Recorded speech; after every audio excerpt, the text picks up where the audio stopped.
Postal ballot যেগুলো প্রবাসীদের জন্য পাঠানো হয়েছে, আমরা বলেছি আগের মতোই উদ্বেগ প্রকাশ করেছি। এখানে সঠিকভাবে বিবেচনা করা হয় নাই। যারা এই পোস্টাল ব্যালট প্রণয়নের কাজে ছিল এবং প্রেরণার কাজে ছিল বা এগুলোর বিষয়ে যারা দায়িত্বপ্রাপ্ত ছিল, তাদেরকে ব্যাখ্যা দিতে হবে, ইলেকশন কমিশনকে ব্যাখ্যা দিতে হবে।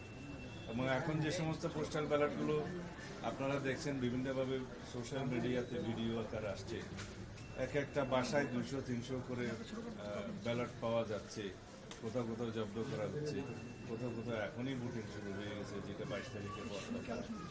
এবং কোথাও কোথাও বলছে একজনের নাম্বার দিয়ে আরেকজনের পোস্টাল ব্যালট গ্রহণ করছে। এইভাবে অনেক কিছু অনিয়ম হয়েছে।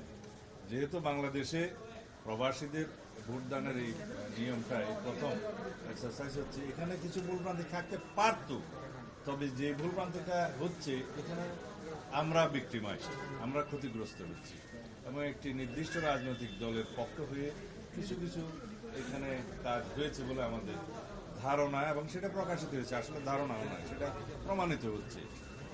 এখন আমরা বলেছি এই বিষয়ে আপনাদেরকে পরিষ্কার ব্যাখ্যা দিতে হবে। এই প্রবাসীদের কাছে যে সমস্ত ব্যালট পাঠানো হয়েছে, কীভাবে পাঠানো হয়েছে, তারা কীভাবে ভোট দিবে, ওখানে কীভাবে স্ক্যান করবে, আর এক জায়গায় যদি 200-300 ব্যালট পাওয়া যায় সেক্ষেত্রে কী ব্যাখ্যা দেবেন, পররাষ্ট্র মন্ত্রণালয় কী ব্যবস্থা নেবে, এই সমস্ত বিষয়ে আমরা আলাপ করেছি।